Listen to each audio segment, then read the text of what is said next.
बहुत समय पहले की बात है। एक घना जंगल था जिसका नाम रंगीला जंगल था। वहाँ तरह तरह के जानवर हंसी खुशी मिलजुल कर रहते थे। उसी जंगल में मनगो नाम का एक बंदर भी रहता था।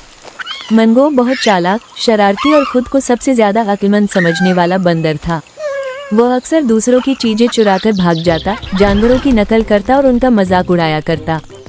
एक दिन मनगो ने देखा कि कुछ पक्षी मिलकर फल इकट्ठा कर रहे हैं। मनगो तुरंत एक पेड़ से कूदा, एक थैला उठाया और जोर जोर से हंसते हुए बोला, हाहा, अब ये सारे फल मेरे हैं। तुम लोग बस मेहनत करते हो, अक्ल से काम लेना सीखो, जैसे मैं। और वो थैला लेकर भाग गया। बेचारे पक्षी दुखी होकर रोते रह गए। अगले दिन मनगो तालाब के पास गया, जहाँ एक बूढ़ा कछुआ आराम कर रहा था। मनगो ने मजाक करते हुए उसकी पीठ पर थपकी दी और बोला, अरे दादा, तुम्हारी चाल तो घोड़े से भी धीमी है, जरा तेज चला करो ना। कछुए ने कुछ नहीं कहा, बस अपनी आंखें बंद किए चुपचाप बैठा रहा। मनगो की शरारतें जारी रहीं। वो हर जानवर और हर पक्षी का मजाक उड़ाता। अब पूरे जंगल के जानवर उससे परेशान हो चुके थे, लेकिन मनगो को लगता था कि वो बहुत होशियार है और सब पर हंसना उसका अधिकार है। फिर एक दिन जंगल में एक नई खबर फैल गई। एक जादुई पेड़ उगा है जो हर किसी के दिल की सच्चाई को पहचानकर उसे इनाम या सजा देता है। मनगो तुरंत दौड़ पड़ा। वो सोच रहा था, वाह, मैं तो सबसे ज्यादा अक्लमंद हूँ, मुझे तो सबसे बड़ा इनाम मिलेगा। मनगो उस जादुई पेड़ के पास पहुँचा। पेड़ के नीचे एक चमकता हुआ संदूक रखा था।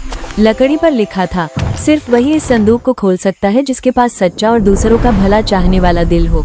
मनगो ने झटपट संदूक खोला। जैसे ही उसने ढक्कन उठाया, एक धुआं निकला और वो चीख मारकर जमीन पर गिर पड़ा। अब उसके हाथ तो बंदर के ही थे, लेकिन चेहरा बिल्ली का बन चुका था। आंखें छोटी और तिरछी, जीभ बाहर निकली हुई और मुंह से निकली आवाज, म्याऊं। जंगल के सारे जानवर इकट्ठा हो गए और जोर जोर से हंसने लगे। देखो, मनगो तो बिल्ली बन गया। लोमड़ी बोली, जब बंदर को अक्ल आती है तो वो बिल्ली बन जाता है। देखो, मनगो तो बिल्ली बन गया। मनगो शर्मिंदा, गुस्से में और परेशान हो गया। वो तालाब की ओर भागा कि शायद पानी में कोई चमत्कार हो जाए। उसने बार बार डुबकियां लगाई, लेकिन कुछ नहीं बदला। वो बैठकर रोने लगा। तभी बूढ़ा कछुआ धीरे धीरे उसके पास आया और बोला, मनगो, तुम दूसरों का दिल दुखाते रहे। शायद इसी वजह से जादुई पेड़ ने तुम्हें तुम्हारे कर्मों का आईना दिखा दिया। मनगो रोते हुए बोला, मुझे माफ कर दो सब लोग, मैं सच में बहुत घमंडी हो गया था। अब मैं कभी किसी का दिल नहीं दुखाऊंगा। कछुआ मुस्कुराया और बोला, अगर तुम दिल से तौबा करो तो पेड़ तुम्हें माफ कर देगा। मनगो ने अपनी आंखें बंद की, दिल से माफी मांगी और दोबारा उस संदूक के पास गया। इस बार जब उसने ढक्कन खोला, अंदर एक आईना रखा था। उसने उसमें देखा, उसका बंदर वाला चेहरा वापस आ चुका था। मनगो खुशी से चिल्लाया, वाह, मैं वापस आ गया। लेकिन अब वो बदला हुआ बंदर था।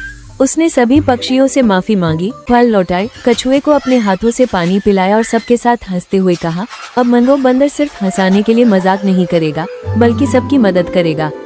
सीख, किसी का मजाक उड़ाना आसान होता है, लेकिन उसके दिल की तकलीफ को समझना बहुत मुश्किल। घमंड और शरारत का अंजाम हमेशा बुरा होता है, लेकिन अगर कोई दिल से तौबा करे तो हर गलती माफ हो सकती है। अगर आपको ये कहानी पसंद आई हो तो हमारे चैनल हीरोइक किड्स टीवी को जरूर सब्सक्राइब करें।